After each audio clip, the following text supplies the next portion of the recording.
With this, what we can do is we were doing subject, verb, and agreement, and what we can do is we can directly start from where we left in the last class. ठीक है? Okay. Okay.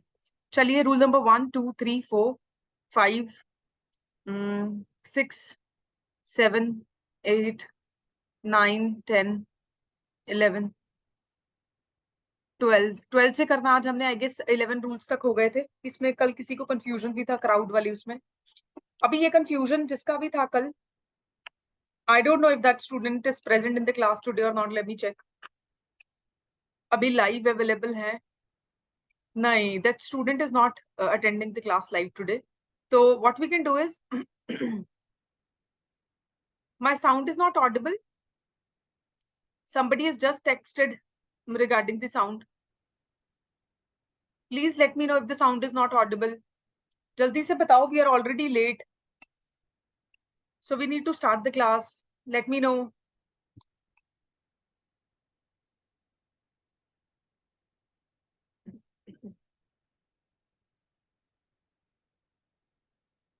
जो लोग मुझे live देख रहे हैं, जो लोग इस लेक्चर को लाइव देख रहे हैं, प्लीज जल्दी से कमेंट सेक्शन में बताओ मेरी आवाज आ रही है सब लोगों को? Am I audible? Please comment quickly. जल्दी करो. Okay. Tanya, I guess you should check the sound settings from your end. आपका जो भी डिवाइस आप यूज कर रहे हो इस लाइव को देखने के लिए, what you can do is you can just leave the link and maybe rejoin again, right? अभी आ रही है आवाज सबको? Please check it from your end. अभी आपको ऑडिबल हूं मैं? विजिबल है स्क्रीन? सबको दिख रहा है और सबको सुनाई दे रहा है? जल्दी कीजिए please. Let's begin this class. We are already running late.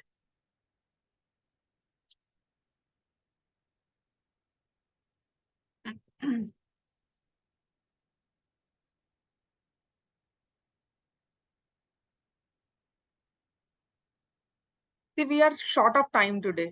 ठीक है? And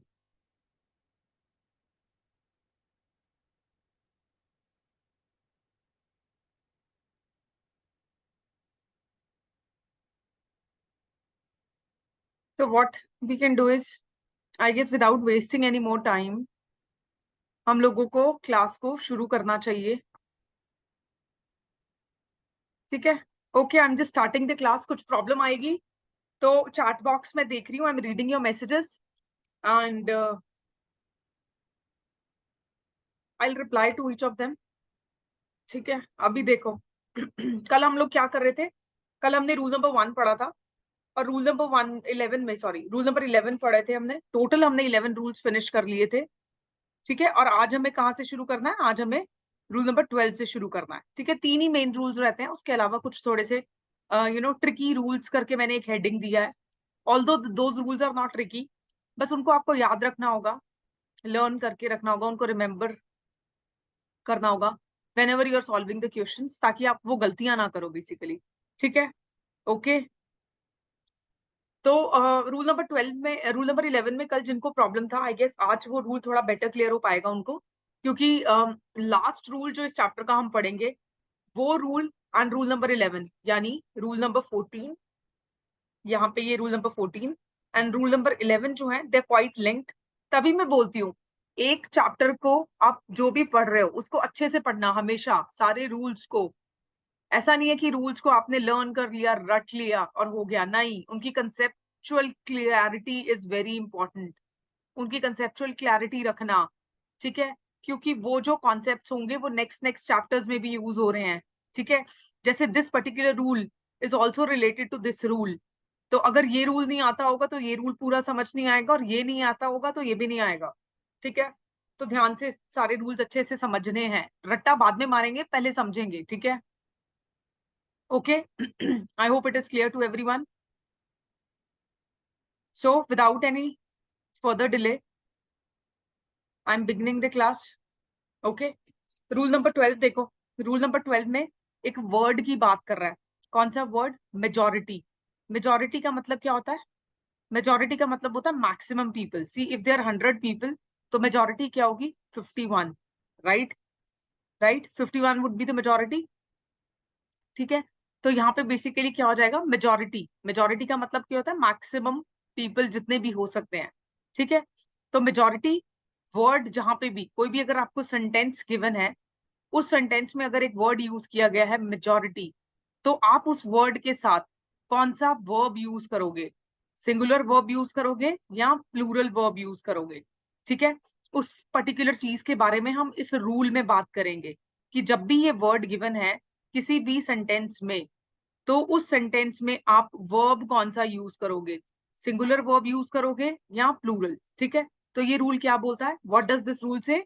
this rule says that majority के साथ आप सिंगुलर और प्लूरल दोनों, क्योंकि मेजॉरिटी सिंगुलर भी हो सकती है और प्लूरल तरीके से भी सेंटेंस में यूज की जा सकती है।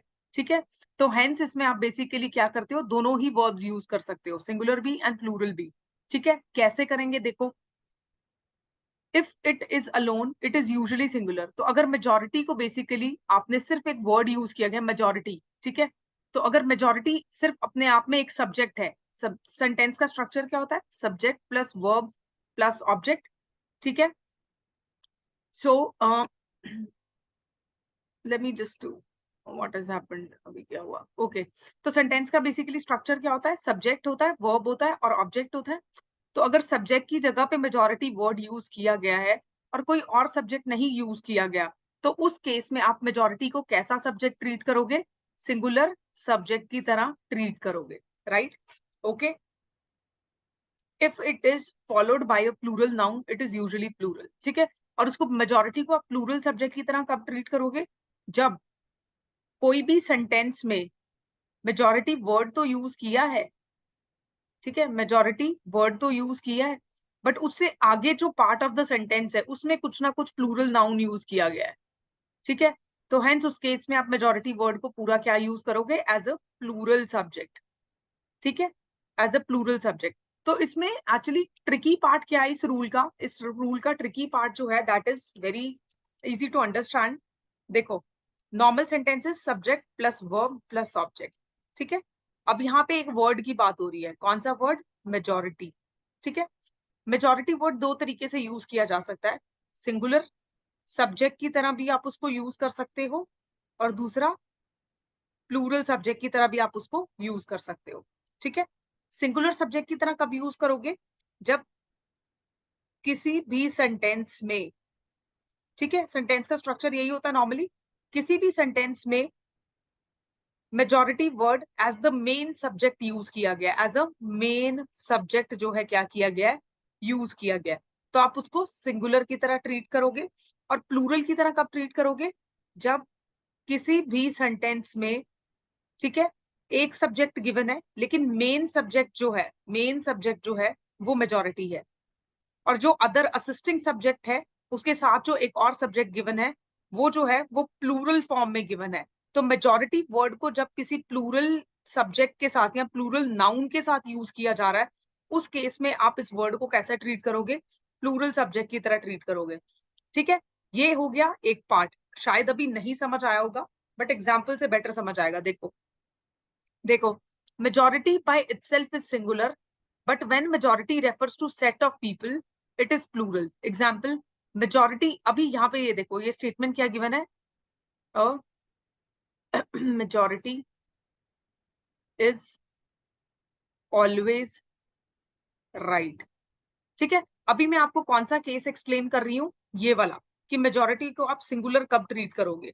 ठीक है, तो ये बेसिकली क्या? This is subject. ठीक है, ये आपका बेसिकली क्या आ जाएगा? Verb. Being right is verb, right होना भी अपने आप में एक एक्शन ही है। ठीक है, तो इस तरीके से समझो इसको। तो ये जो है यहाँ पे मेन सब्जेक्ट कौन सा है आपका? Majority. Is it followed by any noun? क्या यहाँ पे कोई और नाउन है? नहीं है। तो यहाँ पे एक ही सब्जेक्ट गिवन है, मेजॉरिटी। तो जब भी ऐसी कोई स्टेटमेंट होगी जहाँ पे main subject he majority and it is not followed by any other noun, it is not followed by any other noun, चाहे सिंगुलर है चाहे प्लूरल है, उस केस में आप इसको कैसा सब्जेक्ट ट्रीट करोगे?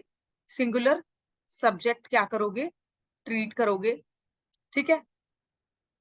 और सिंगुलर सब्जेक्ट के साथ हम कैसा हेल्पिंग वर्ब यूज करते हैं, हम सिंगुलर ही हेल्पिंग वर्ब क्या करते हैं, यूज करते हैं। जैसे यहाँ पे क्या यूज किया हुआ है, is, majority is always right, right.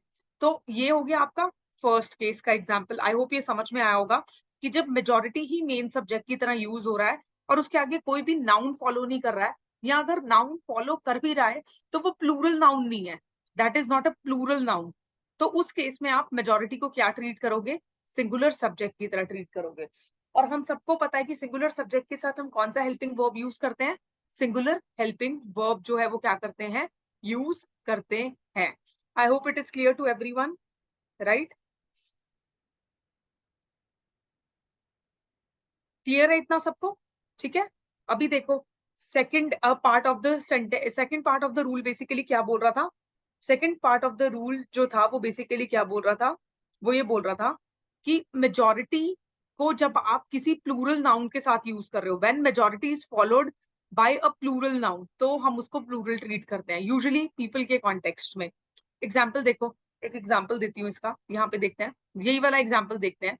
For example, a majority of students are right, ठीक है। अभी यहाँ पे मेजॉरिटी वर्ड गिवन है, it is followed by a noun which is what, plural. Students क्या है, प्लूरल नाउन है। तो अगर स्टूडेंट्स प्लूरल नाउन है तो यहाँ पे हेल्पिंग वर्ब बेसिकली क्या यूज किया हमने, हमने हेल्पिंग वर्ब भी प्लूरल यूज किया, क्योंकि यहाँ पे हम मेजॉरिटी को क्या कंसिडर कर रहे हैं, प्लूरल सब्जेक्ट कंसिडर कर रहे हैं। I hope it is clear, ठीक है। फॉर एग्जाम्पल इसी को, majority of students are right. I hope ये समझ आया होगा। यहाँ पे मेजॉरिटी को हमने बेसिकली कैसे ट्रीट किया, सिंगुलर सब्जेक्ट की तरह ना ट्रीट करते हुए कैसे ट्रीट किया, प्लूरल ट्रीट किया। हेंस यहाँ पे हेल्पिंग वर्ब कैसा यूज किया, यहाँ पे प्लूरल ही हेल्पिंग वर्ब हमने क्या किया, यूज किया। क्यों प्लूरल हेल्पिंग वर्ब यूज किया, क्योंकि majority is followed by what, एक ऐसा नाउन विच इज प्लूरल। तो ये जो स्टूडेंट्स है कैसा नाउन है, प्लूरल नाउन है। तो जब भी majority word is followed by plural noun, तो आप बेसिकली क्या करोगे, कैसा हेल्पिंग वर्ब यूज करोगे, आप हेल्पिंग वर्ब प्लूरल यूज करोगे। एल्स आप ये वाला रूल फॉलो करोगे और मेजॉरिटी को क्या कंसिडर करोगे, सिंगुलर कंसिडर करोगे। तो किसी भी स्टेटमेंट में मेजॉरिटी वर्ड जब भी यूज होगा, आपको ये बेसिकली क्या करना है, याद रखना है, राइट।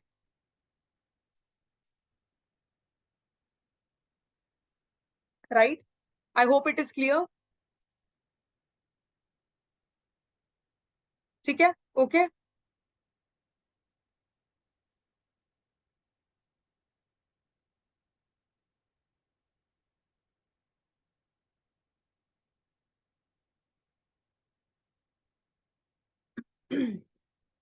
ये सबको समझ आया, I am waiting for your replies. ये कॉन्सेप्ट सबको समझ आया या दोबारा एक्सप्लेन करूं। सिर्फ एक वर्ड की यहाँ पे बात हो रही है इस रूल में, this rule is talking about only one word. Which one word is being talked about in this rule number 12, the word majority. आपको रिकॉग्नाइज क्या करना है, आपको रिकॉग्नाइज करना है कि किसी भी सेंटेंस में, जब भी आपके पास कोई सेंटेंस आ रहा है, ठीक है, क्वेश्चन की फॉर्म में, आपने उसमें देखना है कि मेजॉरिटी वर्ड से स्टार्ट हो रहा है सेंटेंस। अगर सेंटेंस मेजॉरिटी वर्ड से स्टार्ट हो रहा है, if the sentence is starting from the majority word, तो आपको ये देखना है कि मेजॉरिटी वर्ड को सिंगुलर सब्जेक्ट की तरह ट्रीट किया हुआ है या प्लूरल सब्जेक्ट की तरह ट्रीट किया हुआ है, ठीक है। सिंगुलर सब्जेक्ट का कैसे पता चलेगा, जब ओनली एंड ओनली सब्जेक्ट जो है कौन सा वर्ड है, मेजॉरिटी, उसके बाद कोई प्लूरल नाउन या कुछ भी यूज नहीं किया हुआ है, ठीक है। तो उस केस में आप बेसिकली क्या करोगे, उस केस में आप क्या करोगे, इसको सिंगुलर सब्जेक्ट की तरह ट्रीट करोगे। लेकिन अगर मेजॉरिटी वर्ड जो है, it is followed by what, it is followed by some plural noun, तो आप क्या करोगे, हेल्पिंग वर्ब उस केस में क्या यूज करोगे, प्लूरल यूज करोगे। क्यों, क्योंकि इस केस में when majority word is followed by plural noun, हम इस पूरे सब्जेक्ट को क्या मानते हैं, प्लूरल सब्जेक्ट मानते हैं, ठीक है। और इस चैप्टर के स्टार्टिंग में हमने क्या पढ़ा था, if the subject is plural, हम कैसा हेल्पिंग वर्ब या वर्ब यूज करते हैं, हम प्लूरल यूज करते हैं। और अगर सिंगुलर है तो कैसा यूज करेंगे, सिंगुलर यूज करेंगे, right, okay. So this was something about the word majority. ठीक है,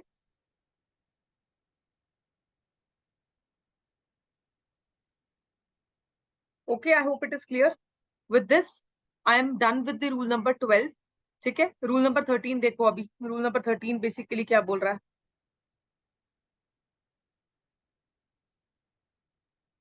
let me just clear the board.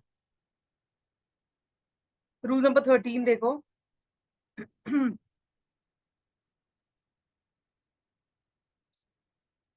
देखो, रूल नंबर 13 जो है वो बेसिकली किस बारे में बात कर रहा है, पहले ये समझ लेते हैं।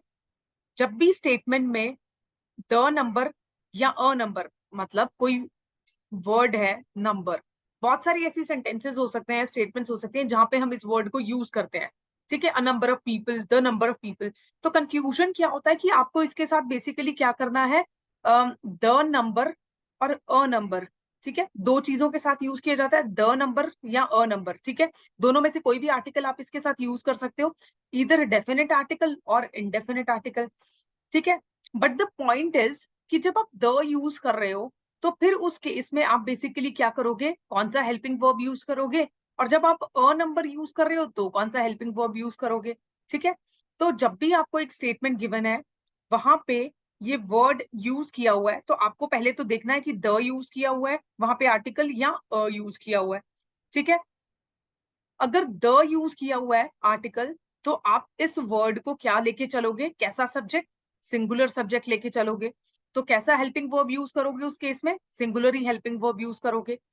ठीक है, ओके। लेकिन अगर अ नंबर दिया हुआ है तो आप उस केस में इसको क्या कंसिडर करोगे, प्लूरल सब्जेक्ट कंसिडर करोगे। ठीक है, और प्लूरल सब्जेक्ट के साथ हम फिर कैसा हेल्पिंग वर्ब यूज करते हैं, हम प्लूरली हेल्पिंग वर्ब यूज करते हैं। ठीक है, तो स्टेटमेंट बेसिकली आपको रिकॉग्नाइज करना है when ever this number is word is used. जब भी ये नंबर वर्ड यूज्ड है उसमें द नंबर से सेंटेंस शुरू हो रहा है या अ नंबर से। अगर द आर्टिकल यूज्ड है तो आप इस पूरे सब्जेक्ट को क्या कंसिडर करोगे, सिंगुलर।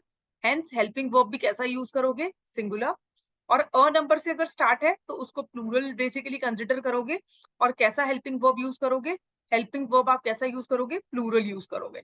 यही इस रूल में क्या कह रहा है, ये बोल रहा है द नंबर इज सिंगुलर, तो जब भी द नंबर यूज किया जाएगा उसको सिंगुलर कंसिडर करना है। फॉर एग्जाम्पल भी गिवन है। Let me just clear the board ताकि आप लोगों को और ज्यादा क्लियरली विजिबल हो। ये देखो, the number of acres destroyed by wild Fyers has increased dramatically over the past several years। अभी यहाँ पे द है नंबर से जस्ट पहले, तो आर्टिकल कौन सा यूज किया इसके साथ, द। हेंस इसको हम बेसिकली क्या यू ट्रीट करेंगे, सिंगुलर सब्जेक्ट ट्रीट करेंगे। अभी ये मत देखना कि एकर्स जो है वो बेसिकली प्लूरल में दिया गया, इट्स 1 एकड़।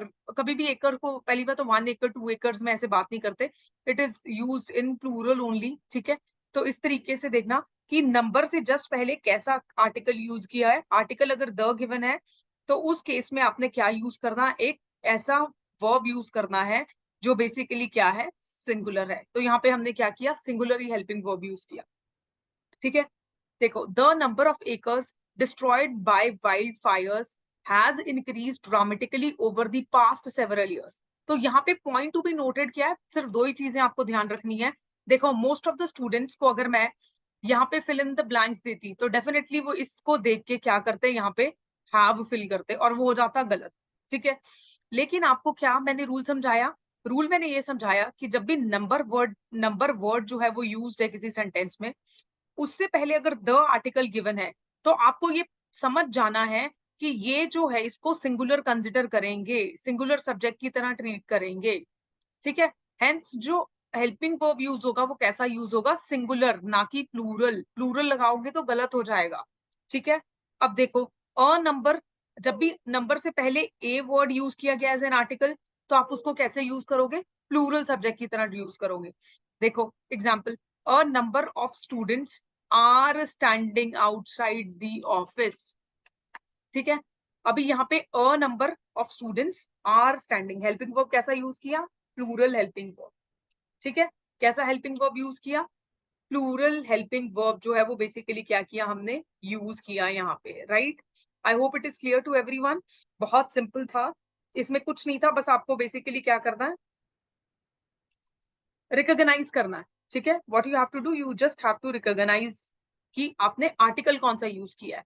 ठीक है, द होगा तो helping verb has to be what, singular. A होगा तो helping verb has to be what, plural, right.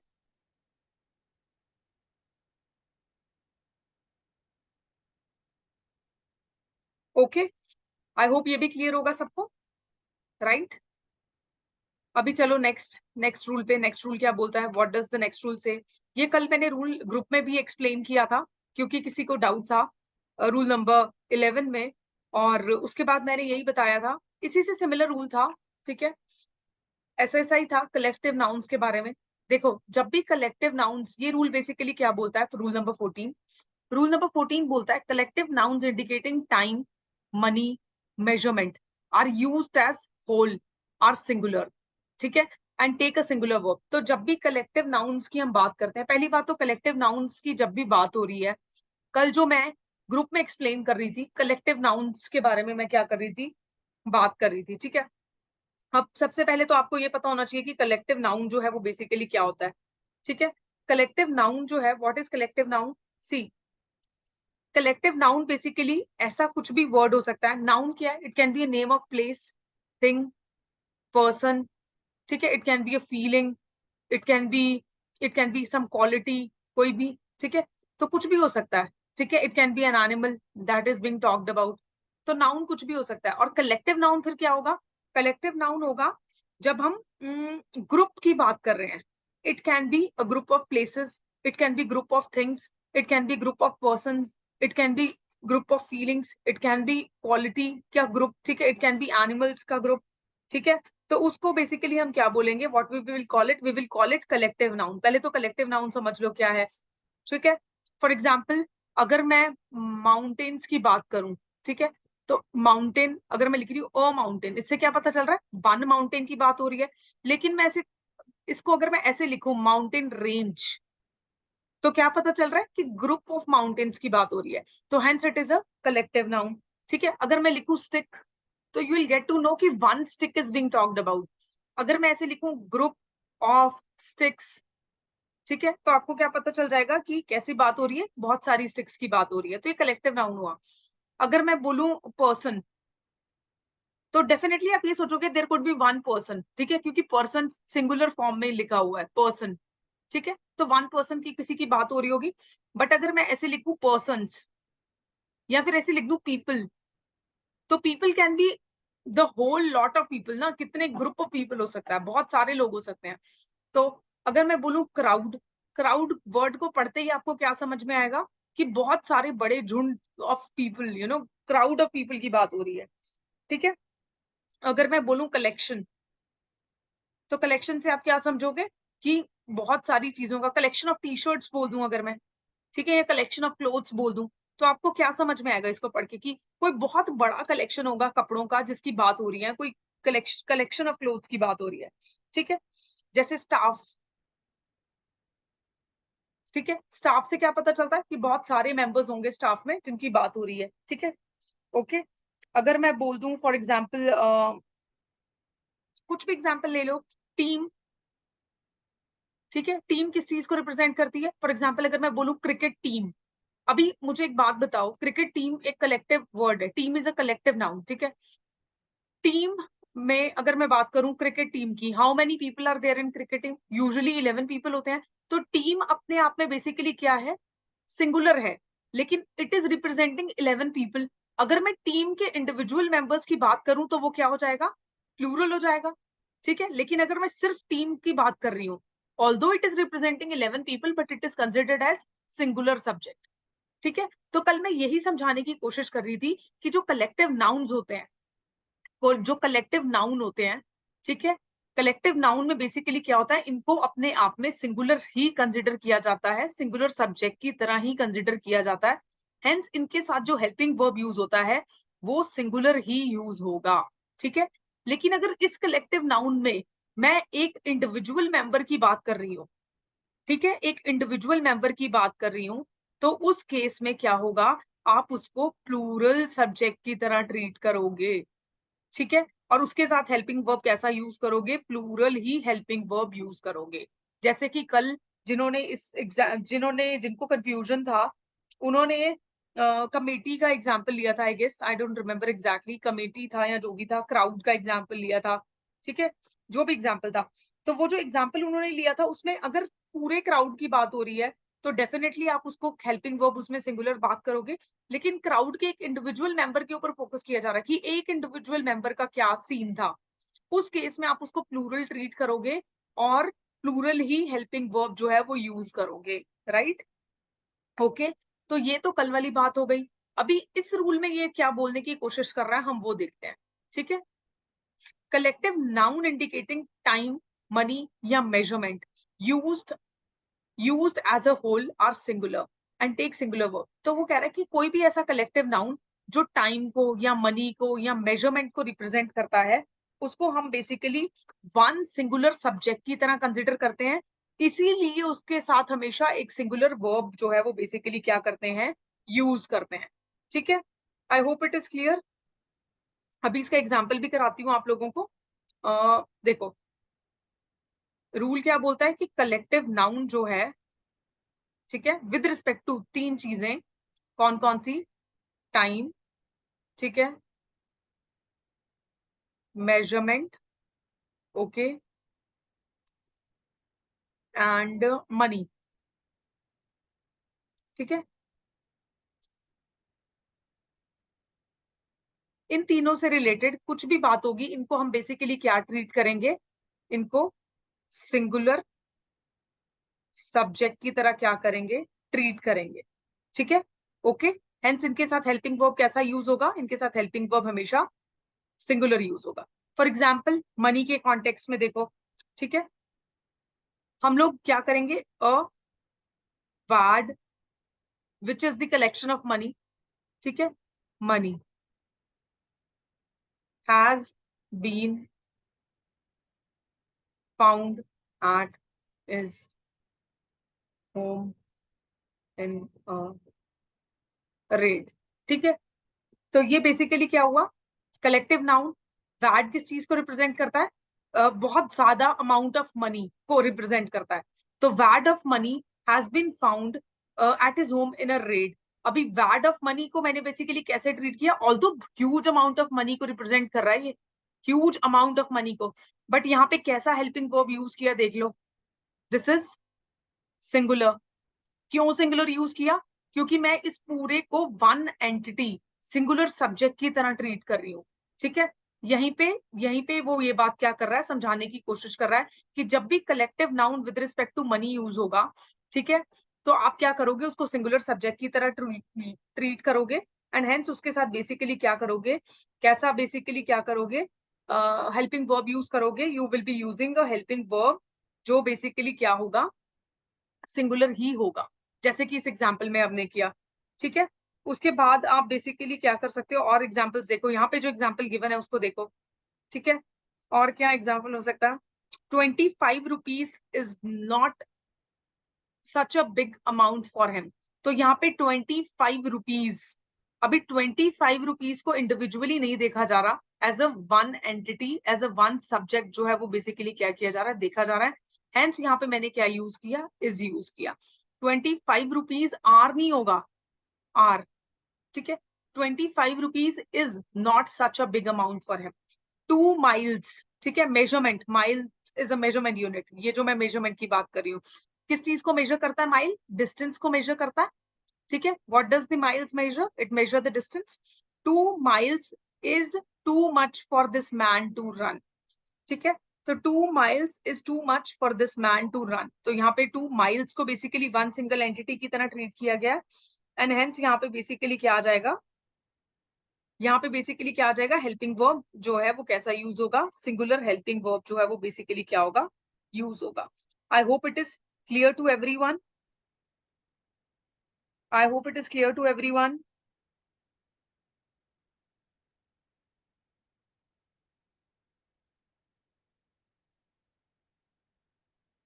Okay, तो ये जो था हमारा रूल नंबर 14 था। रूल नंबर 14 बहुत सिंपल सी बात करने की कोशिश कर रहा है, जो मैंने आपको पहले भी बताई है। कलेक्टिव नाउन्स को, इस रूल का एसेंस जो है, इसको सिंपल वर्ड्स में अगर आपने समझना है, सिर्फ इतना समझो, कलेक्टिव नाउन को हम यूजुअली कैसे ट्रीट करते हैं? सिंगुलर सब्जेक्ट की तरह ही ट्रीट करते हैं, ठीक है। हेंस उसके साथ वर्ब जो यूज होगा कैसा यूज होगा?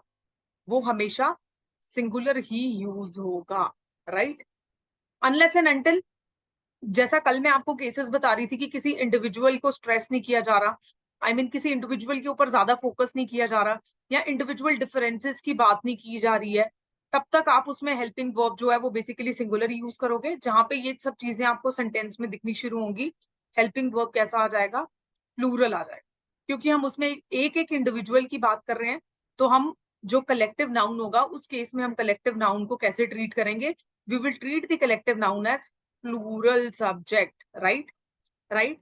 आई होप ये तीनों रूल्स मैंने अच्छे से सबको समझा दिए होंगे, एंड आई होप ये तीनों रूल सबको अच्छे से क्लियर भी होंगे, राइट। फिर भी कुछ कंफ्यूजन होगा तो हम डेफिनेटली इसको देख लेंगे, डोंट वरी, ठीक है। With this I am moving on to the next part of the chapter, which is tricky rules. अभी इसका नाम, इसकी जो हेडिंग मैंने दी है वो मैंने डेफिनेटली यहाँ पे ट्रिकी दी है। अब वो ट्रिकी क्यों रखा? इसलिए नहीं क्योंकि वो डिफिकल्ट है, नहीं है difficult, these would be the most easy rules जो आप पढ़ने वाले हो। लेकिन ट्रिकी इसलिए है क्योंकि गलती होने के चांसेस डेफिनेटली होंगे, डेफिनेटली आप गलती करने के चांसेस इसमें क्या होंगे? ज्यादा होंगे। हेंस इसको मैंने ट्रिकी रूल्स के नाम से क्या किया, यहाँ मेंशन किया, ठीक है। तो रूल नंबर 1 से शुरू करते हैं। तो डिफिकल्ट तो नहीं है ये जो हम पढ़ने वाले हैं। आप लोगों को लगेगा मैम ये तो बहुत आसान था, ठीक है, but this is tricky part of the chapter, right. Tricky क्यों? बिकॉज यहाँ पे गलती होने के चांसेस आर 100%, राइट, इसलिए ट्रिकी। तो इनको मैंने अलग से लिख दिया है यहाँ पे आप लोगों के लिए इजी करने के लिए, ताकि जब आप इनको रीड करो 2 टाइम्स 3 टाइम्स रिवाइज करो, तो आपको याद रहे कि आपको सेंटेंस में जब आप एरर को स्पॉट कर रहे हो, when you are spotting the error, ठीक है, तो आप ये गलतियां तो एटलीस्ट देख ही रहे हो, उनमें गलती नहीं हो सेंटेंस में ये वाली, ठीक है। तो देख लेते हैं what does rule number 1 has to say, ठीक है। व्हेन अ लॉट ऑफ, एक वर्ड है ये, a lot of, a great deal of, a plenty of, most of, some of, ठीक है। जब भी किसी सेंटेंस में ये वर्ड्स यूज होंगे, ठीक है, refer to a plural numbers, plural verb is used, ठीक है। कहने की क्या कोशिश कर रहा है कि एक सेंटेंस गिवन है, उस सेंटेंस में से इनमें से कोई भी वर्ड जो है वो बेसिकली क्या किया हुआ है? यूज किया हुआ है। कौन कौन सा वर्ड यूज किया गया है? A lot of, a great deal of, plenty of, most of, some of. और इनको यूज करने के बाद, इन चारों को यूज करने के बाद, ठीक है, यहाँ पे जो वर्ड यूज किया गया है वो प्लूरल नाउन यूज किया गया है, ठीक है। तो उस केस में जो भी आप वर्ब यूज करोगे वो कौन सा यूज करोगे? प्लूरल ही यूज करोगे, राइट। ओके। तो मेन जो आपका क्रक्स ऑफ द चैप्टर है वो सिर्फ एक रूल के ऊपर बेस्ड है। कौन सा रूल? अगर सब्जेक्ट प्लूरल तो helping verb plural, subject singular तो हेल्पिंग वर्ब जो है वो बेसिकली क्या होगा? Singular. But the thing is, इन वर्ड्स को लेके ध्यान रखना, ये वर्ड्स के साथ प्लूरल वर्ब तभी यूज होता है जब जो प्लूरल नाउन जो है या प्लूरल नंबर्स को ये क्या कर रहे हो? रेफर कर रहे हो। इनके आगे जो भी नंबर गिवन है that is plural in form, right. Example देखो, एग्जाम्पल से बेटर समझ में आएगा। देखो, अ लॉट ऑफ पीपल, अभी पीपल क्या है? क्या बोला था मैंने? What is people? People is collective noun, ठीक है, मेजोरिटी यानी ग्रुप ऑफ पीपल को रिप्रेजेंट कर रहा है। हेंस ये बेसिकली क्या हुआ? प्लूरल फॉर्म हो गई। तो इसके साथ कैसा हेल्पिंग वर्ब यहाँ पे यूज हुआ? वर, ठीक है। A lot of people were present in the party. तो एक तरीके से ये रूल क्या बोलने की कोशिश कर रहा है? ये रूल यही बोलने की कोशिश कर रहा है, whenever you use these words, a lot of, a great deal of, a plenty of, most of या some of, और उसके आगे ऐसा वर्ड यूज कर दो जो बेसिकली क्या है? प्लूरल नाउन को शो कर रहा है या कलेक्टिव नाउन को शो कर रहा है। तो उस केस में फिर आप इनके साथ क्या यूज करते हो? कैसा हेल्पिंग वर्ब यूज कर रहे हो? आप उनको, उनके साथ प्लूरल हेल्पिंग वर्ब को क्या कर रहे हो? यूज कर रहे हो। जैसे यहाँ पे वर्ब को यूज किया, ठीक है। कुछ और एग्जांपल्स देखते हैं। देखो, सम ऑफ द स्टूडेंट्स वर, अभी सम ऑफ दी, ठीक है, यहाँ पे मैंने बोला था सम ऑफ, सम ऑफ के बाद स्टूडेंट्स जो है वो प्लूरल नाउन है। अभी हेल्पिंग वर्ब कैसा आ गया? कैसा हेल्पिंग वर्ब आया यहाँ पे? प्लूरल, ठीक है। तो इसको हम बेसिकली पूरे को क्या ट्रीट कर रहे हैं? प्लूरल सब्जेक्ट की तरह ट्रीट करके या हेल्पिंग वर्ब क्या यूज कर रहे हैं? प्लूरल यूज कर रहे हैं, ठीक है। इसको क्लियर कर रही हूँ बोर्ड को, और ये एग्जाम्पल्स हम दोबारा से देखेंगे so that you guys are not confused. A lot of people, people basically किसको रिप्रेजेंट कर रहा है, एक ग्रुप को। हेंस यहाँ पे कैसा हेल्पिंग वर्ब यूज किया गया, प्लूरल। इस पूरे को हमने क्या कंसिडर किया, प्लूरल सब्जेक्ट की तरह क्या किया, कंसिडर किया। ठीक है, तो इस रूल में यही बोल रहा है कि जब भी ये वर्ड्स होंगे lot of, great deal of, plenty of, most of या सम ऑफ, इनके प्लूरल नाउन के साथ यूज किया जा रहा है, तो आप प्लूरल ही वर्ब जो है वो यूज करोगे। नेक्स्ट एग्जांपल देखो, सम ऑफ द स्टूडेंट्स। अभी वर्ड क्या था, सम ऑफ, यही वर्ड गिवन है यहाँ पे। सम ऑफ के बाद कैसा नाउन यूज किया गया, प्लूरल नाउन।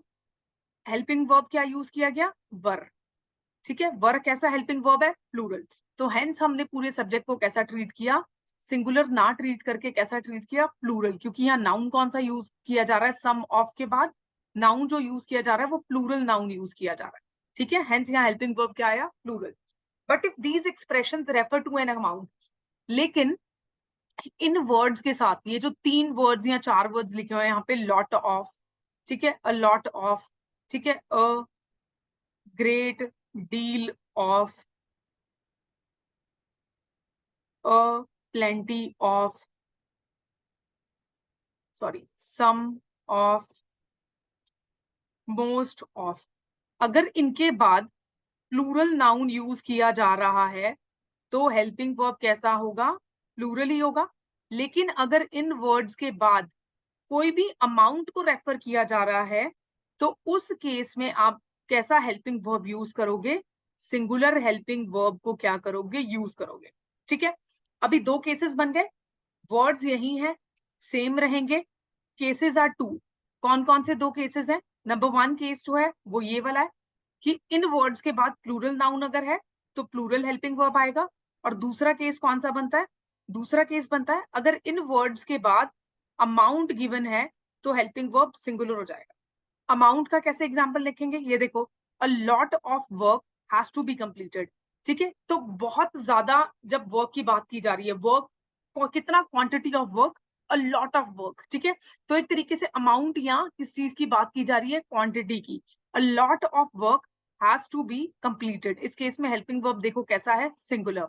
ठीक है, before we go, a great deal of work has been finished. अभी यहाँ पे हैज अगेन यूज किया गया, a great deal of work has been finished. ठीक है, राइट। तो इसमें बेसिकली क्या करना है, अभी देखो मोस्ट का एक और एग्जांपल देखते हैं। Most of the money was recovered from the dacoits। ठीक है, अब ये क्या है, मोस्ट ऑफ, मोस्ट ऑफ के बाद क्या यूज किया गया, फॉर एग्जाम्पल एक ऐसा ही चीज यूज की which is representing the amount या क्वांटिटी को रिप्रेजेंट कर रहा है, तो उस केस में हेल्पिंग वर्ब कैसा यूज किया, हेल्पिंग वर्ब मैंने कैसा यूज किया, सिंगुलर यूज किया। तो इस तरीके से कुछ भी एग्जाम्पल जब आपको दिखे तो आपको ये चीज याद रखनी है, क्या चीज याद रखनी है, पहली बात तो ये words, all these words, let me use a brighter ink।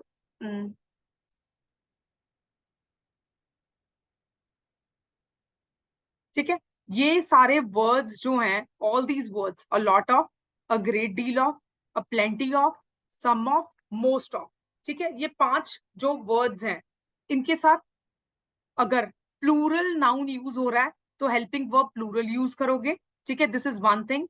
And the other thing is, अगर इनको किसी अमाउंट को या क्वांटिटी को रिप्रेजेंट करने के लिए यूज किया जा रहा है तो हेल्पिंग वर्ब सिंगुलर यूज करोगे। 2 एग्जाम्पल्स यहाँ पे गिवन है, third I have given it to you. ठीक है, most of the money was recovered from the dacoits. ठीक है, अब इधर कर दो बाय द पुलिस, या जितना मर्जी सेंटेंस एक्सटेंड कर दो, यहाँ पे हेल्पिंग वर्ब जो यूज होगा वो, क्योंकि यहाँ पे अमाउंट या एक सफिशिएंट क्वांटिटी की बात की जा रही है, एक स्पेसिफिक क्वांटिटी की बात की जा रही है, हेंस हेल्पिंग वर्ब यहाँ पे सिंगुलर ही यूज होगा as per this rule. Right, I hope it is clear to everyone, ये सबको समझ में आ रहा होगा।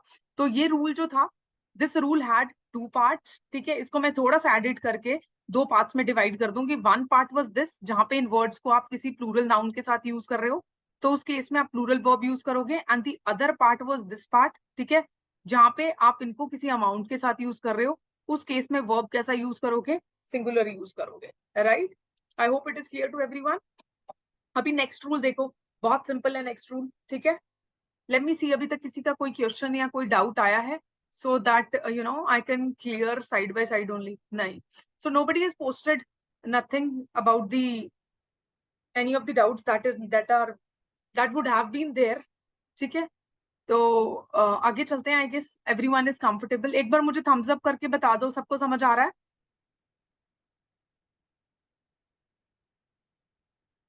जल्दी से गिव अ थम्स अप। अगर सबको समझ आ रहा है तो give a thumbs up. I hope I am able to explain you. देखो, अगर हम लोग एक रूल को, मे बी आप लोग नहीं या कुछ और बच्चे जब भी इन रिकॉर्डिंग्स को देखेंगे उनको लगेगा कि मैं एक रूल को समझाने में शायद थोड़ा ज्यादा टाइम आई एम टेकिंग, ठीक है। Maybe I am taking quite a long time to explain one rule to you, क्योंकि उसके दो पार्ट्स हैं और दोनों पार्ट्स को पहले मैं यहाँ रीड करके आपको बता रही हूँ एंड देन मैं आपको ऐसे टेबुलर फॉर्म में एक्सप्लेन कर रही हूँ कि one part is going to be this and the other is going to be this, ठीक है। हो सकता है आपको आज लगे कि टाइम बहुत ज्यादा हम इसमें ले रहे हैं, बट देन ट्रस्ट मी, एक बार आपको ये चीजें समझ में आ गई तो आप लोग इसको लाइफ टाइम नहीं भूलोगे, ठीक है। हेंस आज इसको करना, टाइम लगा के समझना is, I guess, a good thing, is a good decision to go with, right. तो don't worry about the time. आज कंप्लीट नहीं होगा तो कल कंप्लीट कर लेंगे, बट डेफिनेटली हम कंप्लीट कर लेंगे। बट एक चीज मैं आपको अश्योर कर रही हूँ, जितना भी हम कंप्लीट करके जाएंगे एग्जाम में या जितना भी हम पढ़ के जाएंगे, डेफिनेटली आप उसमें गलत नहीं करके आओगे। अगर आप जो मैंने कॉन्सेप्ट्स पढ़ाए हैं या जो मैंने रूल्स पढ़ाए हैं उनको अच्छे से रिवाइज कर रहे हो तो, और प्रैक्टिस कर रहे हो, अगर आप टेस्ट भी दे रहे हो ना वीकली, तो भी आपके कॉन्सेप्ट्स के जो डाउट्स होंगे ना वो क्लियर हो जाएंगे, ठीक है। तो टेस्ट तो डेफिनेटली देते रहना। फिर भी अगर कुछ प्रॉब्लम्स आएंगी तो मैं हूं यहाँ पे, ठीक है। So I am here to solve all your doubts, right. अभी रूल नंबर 2 देखो। रूल नंबर 2 बेसिकली क्या बोल रहा है? What is rule number 2 saying? What is rule number 2 saying? Rule number 2 basically क्या बोल रहा है? रूल नंबर 2 ये बोल रहा है कि व्हेन द परसेंटेज और part of something is mentioned with the plural meaning, the verb plural verb is used, ठीक है। अब इसमें क्या मतलब हुआ, इसका क्या मतलब हुआ आप लोग बोलोगे? when the percentage or part of something is mentioned with the plural meaning, तो एक अगर आपको सेंटेंस गिवन है, for example this is one of the sentence that is given, उसमें आपको कोई भी परसेंटेज गिवन है और परसेंटेज के बाद जो भी वर्ड यूज किया गया अगर वो प्लूरल फॉर्म में है, ठीक है, तो आप उसके साथ प्लूरल वर्ब क्या करोगे? यूज करोगे, ठीक है। व्हेन द परसेंटेज और a part of something is given is mentioned with the plural meaning, तो उसको प्लूरल वर्ब के साथ ही लोगे। और अगर प्लूरल मीनिंग के साथ हो दैट मीन्स कि हमें सब्जेक्ट को कैसे ट्रीट करना है? प्लूरल ही ट्रीट करना है। I am sorry for the handwriting, plural ही ट्रीट करना है सब्जेक्ट को, ठीक है। हेंस प्लूरल सब्जेक्ट के साथ हम हमेशा प्लूरल वर्ब यूज करते हैं, ठीक है। तो when ever the percentage is mentioned in the example, आप और प्लूरल मीनिंग के साथ मेंशन्ड है या प्लूरल नाउन उसको फॉलो कर रहा है, तो प्लूरल वर्ब उसके साथ बिना सोचे समझे यूज करना, your answer will be correct. देखो 30% ऑफ द इंडियन वुमेन, अभी percentage 30%, right, of the Indian women. Women जो है, अगर मुझे वन वुमेन को लिखना है तो मैं ऐसे लिखूंगी WOMAN, क्या रिप्रेजेंट करता है? वन पर्टिकुलर वुमेन को रिप्रेजेंट करता है। लेकिन वुमेन का प्लूरल क्या होगा? WOMEN। ये किसको रिप्रेजेंट करता है? ग्रुप ऑफ वुमेन को, मल्टीपल वुमेन को रिप्रेजेंट कर रहा है। हेंस ये वर्ड यहाँ पे बेसिकली क्या है? प्लूरल है। तो इसके साथ हेल्पिंग वर्ब क्या यूज किया? आर यूज किया। आर कैसा हेल्पिंग वर्ब है? प्लूरल हेल्पिंग वर्ब है, राइट। तो 30% of the Indian women are literate, right. Okay, तो इस तरीके से आपको क्या करना है? याद रखना है, ठीक है। Okay, when the percentage or the part of something is mentioned with the plural meaning, the plural verb is used. I hope it is clear to everyone.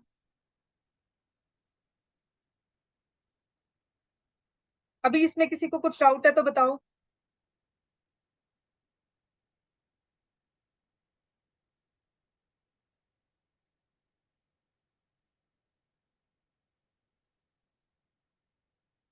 I guess किसी का मैसेज है चैट बॉक्स में, let me just see. Can we write some of the student?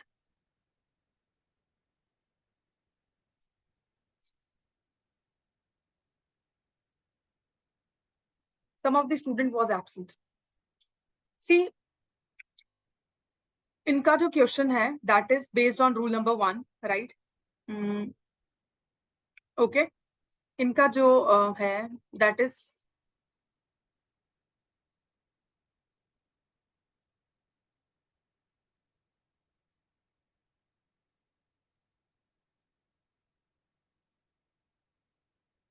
ठीक है, ये है इनका statement, ठीक है। See I tell you something, अभी स्टूडेंट वर्ड यहाँ पे बेसिकली क्या है, it is representing one student, ठीक है। स्टूडेंट वर्ड जो है it is representing one student only, it is not given in the plural form. तो आप वन स्टूडेंट के साथ इस स्टेटमेंट को कैसे समझ रहे हो, आई डोंट नो, बट ये स्टेटमेंट आई गेस गलत होगा, some of the student was absent. तो ये स्टेटमेंट ही आई गेस पूरा गलत होगा। सम ऑफ द स्टूडेंट, यहाँ student is representing one student only, and one student में से some of the student, how can they be absent, right?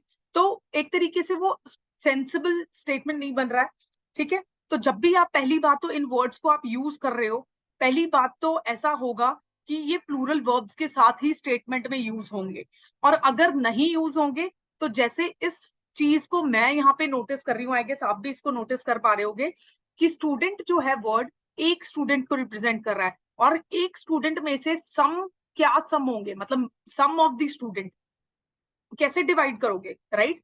तो वो आई डोंट थिंक सो वो लॉजिकल बन रहा है कुछ मीनिंग उसका।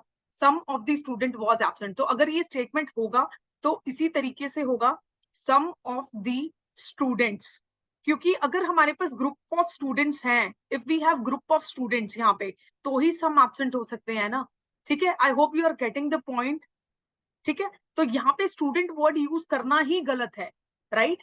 Because from one student, student जो है वो अपने आप में सिंगुलर वर्ड है, ठीक है। इसमें से सम स्टूडेंट को कैसे एब्सेंट कर दोगे, राइट? तो ये गलत हो जाएगा। I hope you are understanding my point, what I am trying to say. I hope you are understanding this particular thing जो मैं समझाने की यहाँ कोशिश कर रही हूँ। Some of the student is one single word, person that is being talked about in the sentence. अभी one single person में से some को कैसे absent कराओगे, ठीक है? The point is that,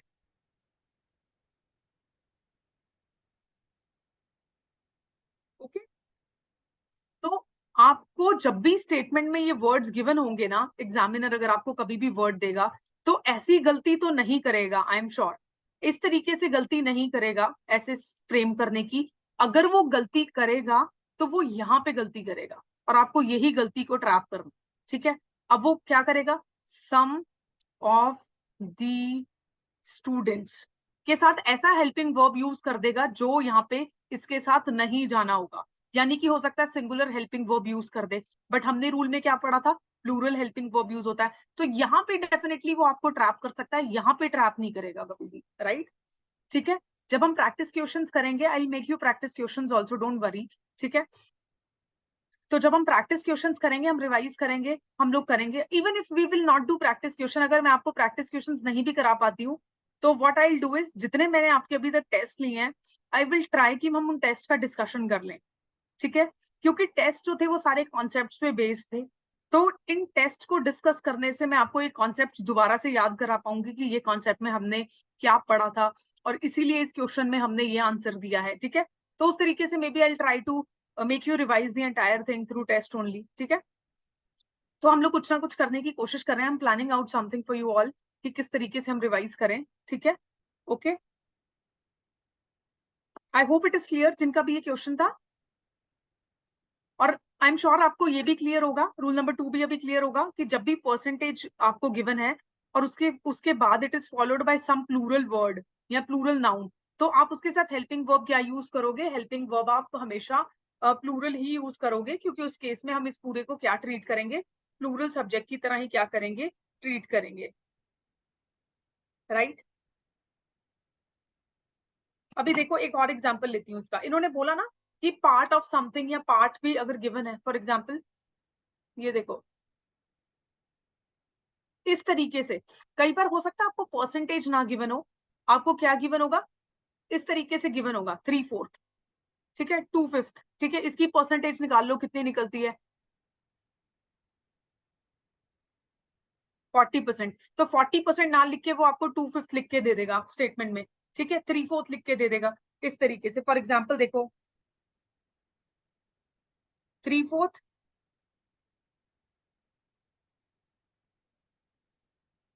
of the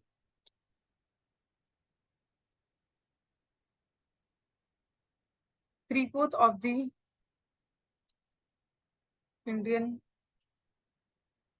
let me just frame it in a better way.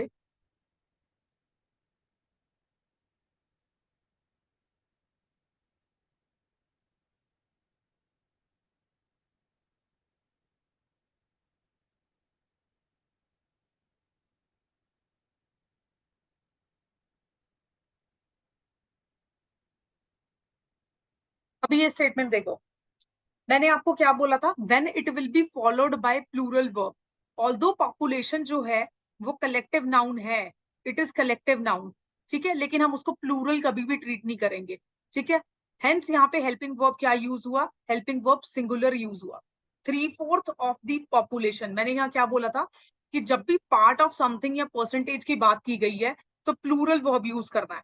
But यहाँ पे आपका जो when it is followed by something plural, right, it is not followed by anything that is plural, rather it is followed by a collective nouns। hence यहाँ पे कैसा हमने helping verb use किया, is use किया, is क्या है, singular helping verb है। इसको मैं बेटर तरीके से लिख के आपको यहाँ पे और दोबारा क्लियर करती हूँ अगर ये नहीं क्लियर हुआ है तो, I mean in a better hand writing, ठीक है, I just try writing clearly.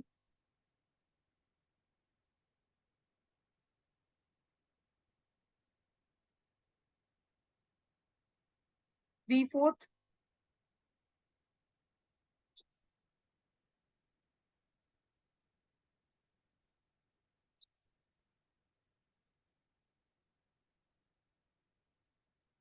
अभी आई गेस आप लोगों को क्लियरली दिख रहा हो, ठीक है। ये एग्जाम्पल मैंने जानबूझ के आपको यहाँ पे दिया है। देखो, अब मैंने क्या बोला था इस रूल में, परसेंटेज जब भी गिवन है इस तरीके से या पार्ट ऑफ समथिंग इस तरीके से आपको मेंशन करके दिया हुआ है, राइट, ओके। अब उसके आगे जब भी कोई ऐसा नाउन या ऐसा वर्ड यूज होगा जो प्लूरल फॉर्म में है, जो कैसी फॉर्म में है, प्लूरल फॉर्म में है, तो आप कैसा हेल्पिंग वर्ब यूज करोगे, प्लूरल, ठीक है। लेकिन यहाँ पे जो वर्ड गिवन है दैट इज पॉपुलेशन। पॉपुलेशन कैसा वर्ड है, it is a collective noun, ठीक है। पॉपुलेशन किस चीज को रिप्रेजेंट कर रहा है, पूरे ग्रुप ऑफ पीपल को, मे बी पूरी कंट्री की पॉपुलेशन या कंट्री के ग्रुप ऑफ पीपल को रिप्रेजेंट कर रहा है। तो यहाँ कलेक्टिव नाउन को हम कैसे ट्रीट करते हैं, सिंगुलर सब्जेक्ट की तरह ट्रीट करते हैं। तो जब सिंगुलर सब्जेक्ट की तरह ट्रीट करेंगे तो हेल्पिंग वर्ब कैसा यूज होगा, सिंगुलर यूज होगा ना। तो यहाँ पे हेल्पिंग वर्ब बेसिकली कैसा यूज किया, सिंगुलर। ऑल्दो यहाँ पे ये परसेंटेज वाला पार्ट भी मेंशन्ड है, बट ये वाला रूल अप्लाई नहीं किया मैंने यहाँ पे क्योंकि कलेक्टिव नाउन यूज हो रहा है, ठीक है, rather than some plural form of the verb, right. तो इस तरह के स्टेटमेंट्स अगर आपको दिखेंगे तो सिर्फ और सिर्फ ये रूल मत अप्लाई करना जो इतने टाइम से बाकी चैप्टर्स में हम नॉलेज गेन कर रहे हैं, जैसे कि कलेक्टिव नाउन वाला, उसको भी अप्लाई करके देखना, ठीक है, कि क्यों यहाँ पे हेल्पिंग वर्ब ये वाला यूज हुआ है। तभी मैं आपको बोलती हूँ आपका each and every rule should be clear, ठीक है, आपको बाय हार्ट याद होना चाहिए ताकि आप एक पर्टिकुलर रूल को दूसरे particular, English is a very complicated language, right, तो रूल्स को आपको ढंग से करना पड़ेगा। ग्रामर बेसिकली कॉम्प्लिकेटेड है थोड़ी सी, वो सबके लिए ही होती है, ठीक है, बट इस तरीके से आप कुछ चीजें हैं जो यहाँ पे नोट्स में लिखी नहीं होंगी, बट जब आप इन रूल्स को over and over bar bar revise करोगे तो ये खुद से आपकी अंडरस्टैंडिंग जो है डेवलप हो जाएगी। ये मैंने कहीं पे पढ़ा नहीं है, बट जनरल अंडरस्टैंडिंग जो है इस कॉन्सेप्ट की, कलेक्टिव नाउन वाले कॉन्सेप्ट की और ये रूल की जो है वो एक इस एग्जाम्पल में इस तरीके से क्या की जा सकती है, एक्सप्लेन की जा सकती है कि दोनों जब चीजें साथ में मेंशन्ड है तो फिर कैसा हो सकता है। तो दोनों चीजें जब साथ में मेंशन्ड है, डेफिनेटली यहाँ प्लूरल फॉर्म ऑफ वर्ब तो नहीं है, तो यहाँ आर तो नहीं आएगा, तो कैसा हेल्पिंग वर्ब हम यूज करेंगे, सिंगुलर, ठीक है। तो स्टेटमेंट तो वो आपको एग्जाम में कुछ भी देगा, बट आपको अपने सारे रूल्स की नॉलेज जो है वो यूज करके देखना पड़ेगा कि कैसा क्या गलती है सेंटेंस में, राइट, ओके। तो वो चीज देख लेना कि यहाँ पे plural form of the verb है या फिर कलेक्टिव नाउन है या फिर क्या गिवन है या फिर गिवन ही नहीं है, तो उस केस में, ठीक है। तो ये जो था दिस वाज रूल नंबर 2। एक एक्स्ट्रा एग्जाम्पल के साथ ये मैं आपको दो पर्टिकुलर कॉन्सेप्ट्स को ज्वाइन करके समझाने की कोशिश कर रही थी, क्योंकि अगर एग्जाम में वो ट्रिकी क्वेश्चन बनाता है तो वो दो कॉन्सेप्ट्स को मिक्स कर देगा, जैसे मैंने यहाँ पे किया, देख रहे हो ये, यहाँ पे ये वाला रूल नंबर 2 डाल दिया और यहाँ पे कलेक्टिव नाउन डाल दिया, तो हेल्पिंग वर्ब जो है वो कलेक्टिव नाउन के अकॉर्डिंगली हमने यहाँ क्या किया, यूज किया, right. I hope it is clear. तो एग्जामिनर को अगर आपको फंसाना ही होगा तो वो आपको इस तरीके से क्या करेगा, ट्रैप करेगा, बट देन जब आप पूरी स्टेटमेंट को पढ़ोगे एग्जाम में तो आपको सब चीजें, whether it is collective noun का rule, whether it is any rule, वो सब आपको क्लियर होंगे, तो आप डेफिनेटली उस ट्रैप में नहीं फंसोगे, right. Okay, so with this I guess everything is clear to everyone, कोई कंफ्यूजन्स नहीं होंगे। इसी के साथ ये वाली क्लास मैं आज की यहाँ पे वाइंड अप करती हूँ, because I guess you must be having your another class at 6:15 PM, maths की क्लास होगी आपकी। तो आज के लिए हम कम पढ़ पाए हैं, बट डेफिनेटली हम अच्छे से पढ़े हैं, और yes we are quite clear on the rules that we have studied. कुछ नया भी पढ़ा हमने, नया हमने क्या पढ़ा, ये हमने नया ही पढ़ा, ठीक है, कि कैसे दो कॉन्सेप्ट्स को मिक्स करके भी वो आपको एक स्टेटमेंट दे सकता है, ठीक है। तो आपको उस तरीके से भी प्रैक्टिस करनी है क्वेश्चंस में। मैंने क्वेश्चंस दोनों तरीके से डाले हैं, टेस्ट में भी मैं दोनों तरीके से डाल रही हूँ। आपकी जो स्पॉटिंग द एरर के क्वेश्चंस हैं और वो सब, तो ध्यान से उनको सॉल्व किया करो, ठीक है। ये एक एग्जाम्पल था। अब जब टेस्ट आएगा तो ध्यान से सब एस्पेक्ट्स स्टेटमेंट के पढ़ना, उसके बाद जो है उसको आंसर मार्क करना, ठीक है, ताकि आपके गलतियां कम हो और मार्क्स इंक्रीज ज्यादा, right. So with this, I'm winding up the class for today. I'll see you tomorrow, same timing, and hopefully revise karte raho, study hard. I'm always there to take your doubts, right? Okay. So thank you so much for joining this session. Thank you so much. With this, I'm winding up the class. Bye-bye, everyone.